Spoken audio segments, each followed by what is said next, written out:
আসসালামু আলাইকুম। নতুন আরেকটি রেসিপি দেখার আমন্ত্রণ জানাচ্ছি।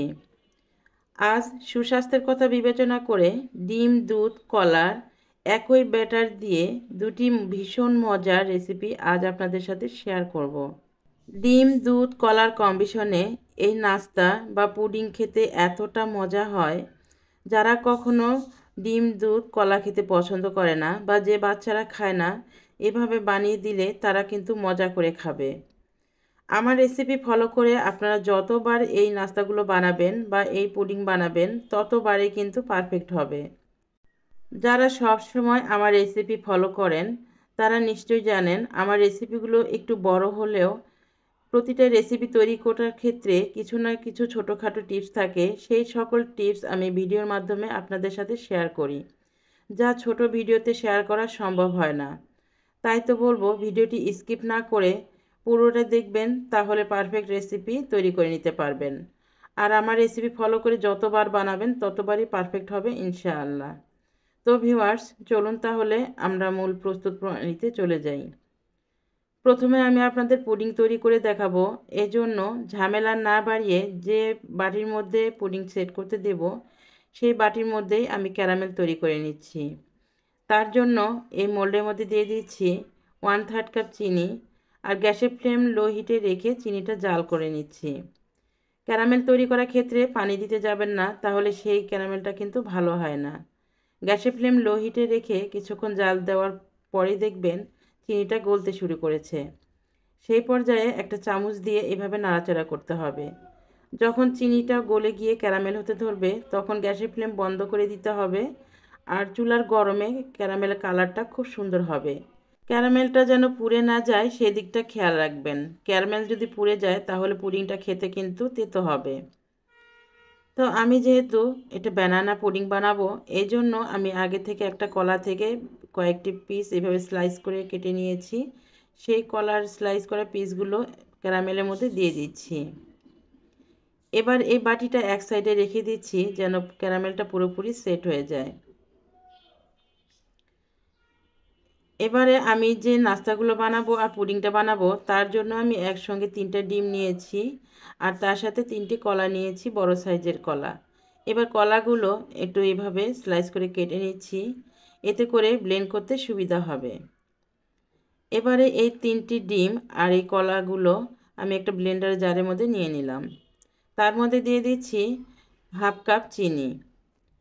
কলাগুলোতে কেমন মিষ্টি ছিল আর আপনারা পুডিংয়ে কেমন মিষ্টি খাবেন সেটা বুঝে শুনে কিন্তু চিনি অ্যাড করবেন। এরপরে দিয়ে দিচ্ছি স্বাদমতো লবণ। আপনারা যদি মিষ্টি খাবারে লবণ না খেতে চান তাহলে লবণটা স্কিপ করবেন। এরপর দিয়ে দিচ্ছি 2 চিমটি পরিমাণে এলাচি গুঁড়া। এলাচি গুঁড়ার পরিবর্তে আপনারা এখানে ভ্যানিলা এসেন্স অথবা লেবুর রস দিতে পারেন, না হলে কিন্তু ডিমের একটা বাজে স্মেল থাকবে, সেটা পুডিংয়ে খেতে ভালো লাগবে না। এবার 1 কাপ দুধ দিয়ে ভালোভাবে ব্লেন্ড করে নিতে হবে, আর এই দুধটা কিন্তু অবশ্যই আগে থেকে জাল করা ঘন করা দুধ হতে হবে। তো এই তো ভালোভাবে ব্লেন্ড করে নিয়েছি। এবার এর মধ্যে দিয়ে দিচ্ছি আরও 2 কাপ দুধ। আমি আগে থেকে 5 কাপ দুধ জাল করে প্রায় 4 কাপ করে ঘন করে রেখেছি, আর সেই দুধ ঠান্ডা করে এখানে দিয়ে দিলাম। এবারে নাড়াচাড়া করে সবগুলো উপকরণ আবারও ভালোভাবে মিশিয়ে নিতে হবে। 3টি কলার সাথে 3টি ডিম ও 3 কাপ দুধ লাগবে, আর দুধটা অবশ্যই আগে থেকে জাল করে ঘন করা দুধ হতে হবে। তো এই তো সবগুলো উপকরণ ভালোভাবে নেড়েচেড়ে মিশিয়ে নিয়েছি। এবার এই ব্যাটারের কনসিস্টেন্সি কেমন ঘনত্ব হবে সেটা আমি আপনাদের দেখিয়ে দিচ্ছি। তো এই তো দেখুন, এই পুডিংয়ের ব্যাটারের ঘনত্ব কিন্তু ঠিক এরকম হতে হবে। এবারে আমি এখান থেকে কিছুটা ব্যাটার তুলে নিচ্ছি। একটা ডিম, একটা কলা আর 1 কাপ দুধের যে পরিমাণ ব্যাটার হওয়ার কথা সেই পরিমাণে ব্যাটার আমি এখান থেকে তুলে নিচ্ছি। আর এই ব্যাটার দিয়েই আমি আপনাদের ভীষণ মজার নাস্তা বানিয়ে দেখাবো। তো ততক্ষণ পর্যন্ত কোথাও যাবেন না, সঙ্গেই থাকুন। এবার আগে থেকে যে ক্যারামেলটা সেট হতে দিয়েছিলাম সেই ক্যারামেলটা কলা সহ খুব সুন্দরভাবে সেট হয়ে গেছে।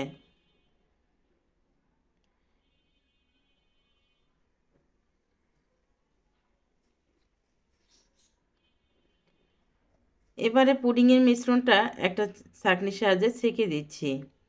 দুধটা যেহেতু ঘন করে জাল করা, এজন্য সরের কোনো আবরণ দুধে থাকতে পারে। এছাড়াও কলাতে দানাদার কিছু কালো অংশ থাকে, সেগুলোর জন্য অবশ্যই কিন্তু এই ব্যাটারটি ছেঁকে নিতে হবে। তো দেখুন কলার ভিতরে কতগুলো কালোযুক্ত ছিল, এগুলো সহ কিন্তু পুডিংটা কিছুতেই ভালো হতো না। এজন্য অবশ্যই পুডিংয়ের ব্যাটার ছেঁকে নেবেন। এই তো পুডিংয়ের ব্যাটার খুব ভালোভাবে ছেঁকে নিয়েছি। এবার এই বাটিটা চুলায় বসাবো। তার জন্য চুলায় আগে থেকে একটা বড় সাইজের পাতিল বসিয়েছি, আর তার মধ্যে একটা স্ট্যান্ড দিয়ে দিয়েছি। এবার এই স্ট্যান্ড ডুবো ডুবো করে পানি দিয়ে দিতে হবে। পানি এমনভাবে দিতে হবে যেন পুডিংয়ের বাটির নিচটা পানিতে ডুবে থাকে। আবার পানি বলক আসার পরে যেন পুডিংয়ের পাতিলের উপরে না উঠে, ঠিক সেইভাবে কিন্তু পানি দিতে হবে। এবার পুডিংয়ের বাটিটা ঢেকে দিচ্ছি, আর তার উপরে পাতিলটা বড় ঢাকনা দিয়ে ঢেকে দিচ্ছি, আর তার উপরে একটা শিল দিয়ে চেপে দিচ্ছি যেন ভিতর থেকে কোনো ভাপ না বেরোতে পারে। এতে করে পুডিংটা খুব দ্রুত কুক হবে। তো এই পুডিংটা হতে আমার 40 থেকে 45 মিনিট সময় লেগেছে। আমার পুডিংয়ের সাইজটা একটু বড় ছিল, তাই তো একটু সময় বেশি লেগেছে। তো আপনাদের পুডিংয়ের সাইজ বুঝে কিন্তু সময় লাগবে। এবার ডিম, দুধ, কলার নাস্তাগুলো আপনাদের তৈরি করে দেখাবো। এই জন্য আমি যে ব্যাটারটা তুলে রেখেছিলাম, সেই ব্যাটারের মধ্যে 2 টেবিল চামচ পরিমাণে চিনি দিয়ে দিলাম। আবারও বলছি, মিষ্টির পরিমাণটা আপনারা আপনাদের বুঝে শুনে কিন্তু অ্যাড করবেন। যখন চিনিটা ভালোভাবে গলে যাবে, তখন এখানে দিয়ে দিচ্ছি হাফ চামচ বেকিং পাউডার, কোয়ার্টার চা চামচ বেকিং সোডা। এরপর দিয়ে দিচ্ছি প্রায় হাফ কাপের মতো কোরানো নারকেল। এবার সবগুলো উপকরণ আবারও খুব ভালোভাবে মিশিয়ে নিতে হবে।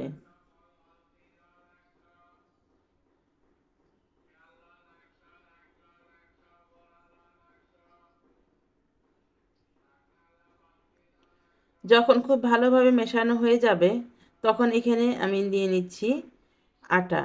আমি এখানে 1 বাটি আটা নিয়েছি। তো অল্প অল্প করে দিয়ে যতটুকু লাগে ততটুকু দিয়ে দিব। আপনারা আটার পরিবর্তে এখানে ময়দাও ব্যবহার করতে পারবেন। একবারে বেশি করে ঢেলে দিতে যাবেন না, সেক্ষেত্রে কিন্তু ব্যাটারটা দলা পেকে যেতে পারে। অল্প অল্প করে আটা দিয়ে হুইস্কের সাহায্যে এভাবে মিশিয়ে নিতে হবে, যেন এর মধ্যে কোনো আটার দলা না থাকে।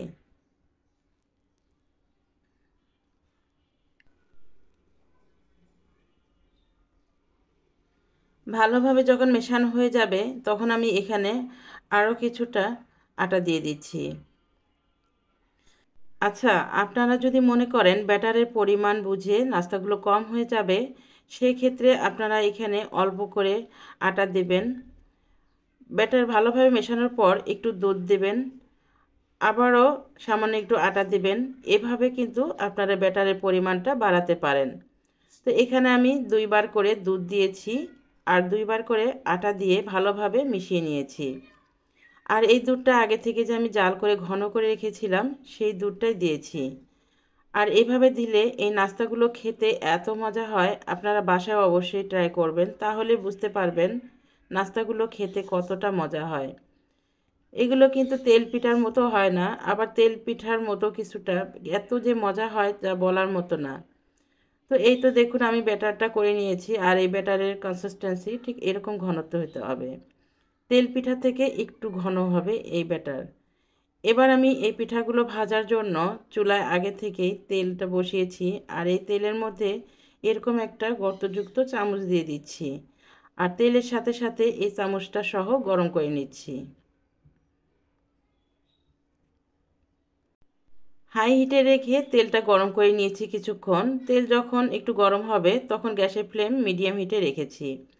এবার তেলের তাপমাত্রা বোঝানোর জন্য 1 ফোঁটা পিঠার ব্যাটার দিয়ে দিলাম, আর পিঠার ব্যাটার দেওয়ার পরই দেখতেই পেলেন পিঠার ব্যাটারটা সঙ্গে সঙ্গে কিন্তু তেল থেকে ভেসে উঠেছে।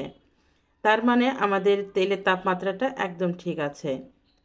এবার চামচের মধ্যে কিছুটা পিঠার ব্যাটার দিয়ে দিলাম, আর অন্য চামচ দিয়ে এভাবে পিঠার এই ব্যাটারের উপরে তেল দিয়ে দিচ্ছি। এতে করে পিঠাটা খুব সুন্দরভাবে চামচ থেকে ছেড়ে আসবে। আর প্রথম 2-3টি পিঠা কিন্তু চামচ থেকে সহজে ছেড়ে আসতে চাইবে না, সেই ক্ষেত্রে অন্য চামচ দিয়ে একটু চাপ দিলে খুব সুন্দরভাবে ছেড়ে আসবে। তো গ্যাসের ফ্লেম মিডিয়াম টু লো হিটে রেখে এই পিঠার ব্যাটার এভাবে দেবেন আর পিঠাগুলো একদিকে ভাজতে থাকবেন। এতে করে তেলের তাপমাত্রা কম থাকবে আর পিঠাগুলো ভাজা হবে আর পিঠাগুলো এভাবে দেওয়া হবে। তো এইভাবে একসাথে কিন্তু অনেকগুলো পিঠা ভাজতে পারবেন। এতে করে খুব দ্রুত এই পিঠাগুলো ভাজা হয়ে যাবে। আমি কিন্তু খুব সহজভাবে আপনাদের সাথে যে কোনো রেসিপি শেয়ার করি। আপনারা যদি ফলো করেন তাহলে পারফেক্টভাবে আপনারা তৈরি করে নিতে পারবেন। আর কোনো ঝামেলা হবে না, খুব সহজে কিন্তু রেসিপিগুলো আপনারা তৈরি করে নিতে পারবেন।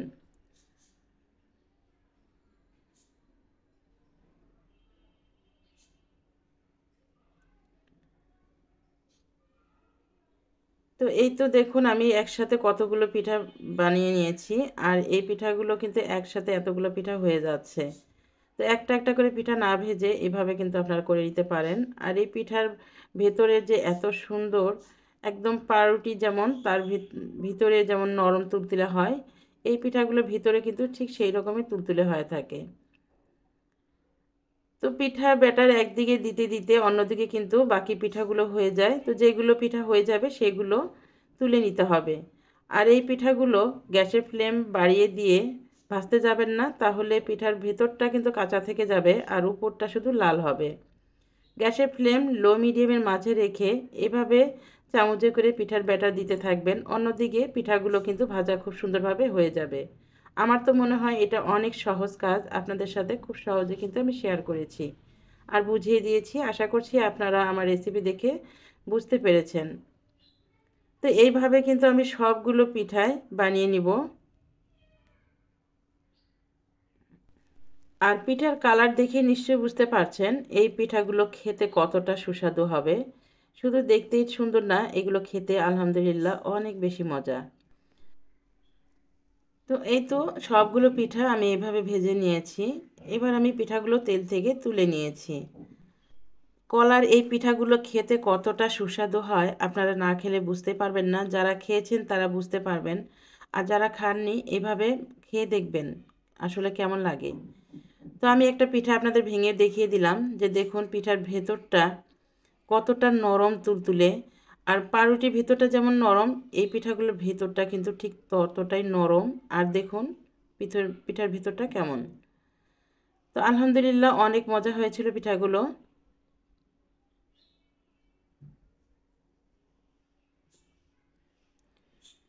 এবারে যে আমি পুডিংটা বেক হতে দিয়েছিলাম সেই পুডিংটা এবার দেখিয়ে দিচ্ছি পুডিংটা কেমন হয়েছে।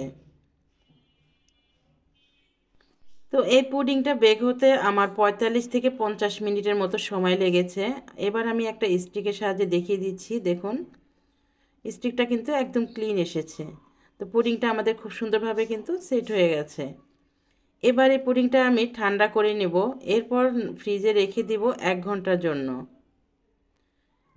তো 1 ঘন্টা পর আমি পুডিংটা ফ্রিজ থেকে নিয়ে আপনাদের দেখিয়ে দিচ্ছি, দেখুন কত সুন্দরভাবে জমে গেছে।